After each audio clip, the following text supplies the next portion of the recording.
Järgnevalt teeme juttu Tikkurila toodetest ja sellepärast, et suvel tahame ju oma terrassid ja ka terrassimööbli üle käia, et see läheks hea välja, oleks silmal ilus vaadata ja saaks ka sõpradega koos seda vaadet nautida.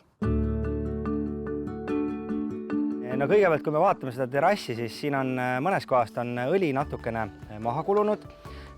Siin väga sellist nagu hallitust ei ole, aga siiski alustama peaks sellest, et kõigepealt terrass puhtaks pesta. Ja tegelikult on väga hea kasutada selliseid spetsiaalseid, suhteliselt selliseid tugevaid ja intensiivseid pesuvahendeid, et see siis kantakse pinnale, lastakse mõnda aega mõjuda ning tegelikult väga palju annab ka juurde, kui nüüd teda mehaaniliselt pesta. Aga seda vahendit ma panen, kuidas seda tuleb kuidagi lahjendada või? Sellega on niimoodi, et ta on pulber ja seal on segamis või selline lahjendusvahekord on teada, et selline pooleliitrine purk, sellest jagub umbes seal kuskil 10-15, võib-olla 20 ruutmeetrit terrassi saab puhtaks pesta. Mõnes kohas, kui terrass on eriti sellises põhjapoolses küljes, kuhu päike väga palju ei paista ja näiteks on ka sellist looduse elu hästi palju.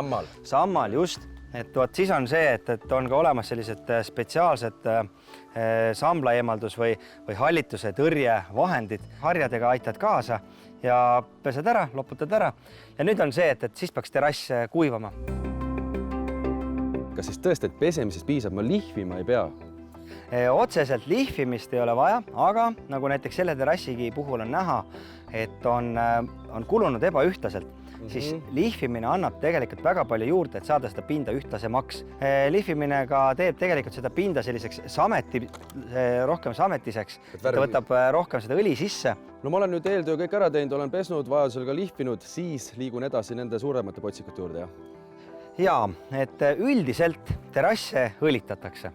Õlitatakse sellepärast just, et õli läheb hästi puidu sisse.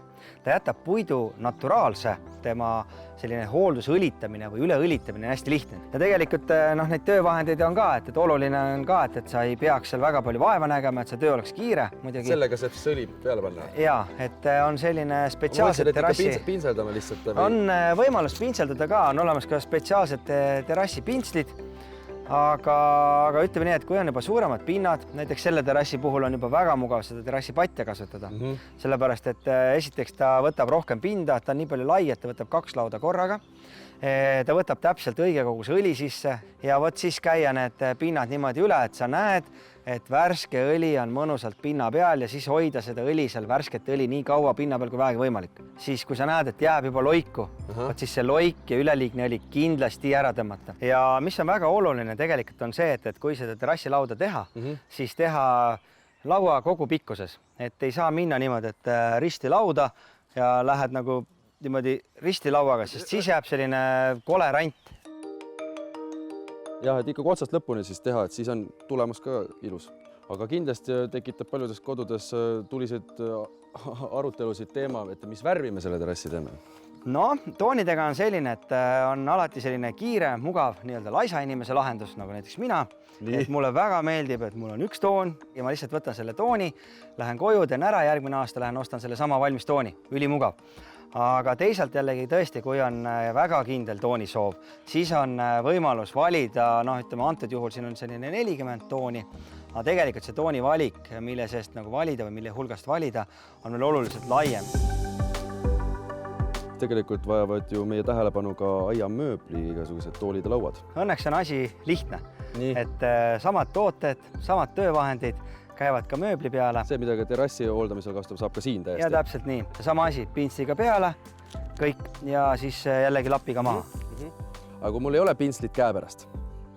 Siis tegelikult on väga lihtne ja mugav kasutada tavalist nõudepesu svammi. Sest oluline, et sa saad selle pinnale, selle õli. Ja kuna sellised detailid on sellised siledad, siis see svamm ka võtab täpselt õige kogu see õli sisse ja kannatab pinnale. Aga siin meil ka maitsetaimede kastid, et nende jaoks on mingi eraldi abivahendid. Kindluse mõttes, et tõepoolest, et need kastid oleksid viimistletud sellise tootega, et sealt midagi ei imenduks.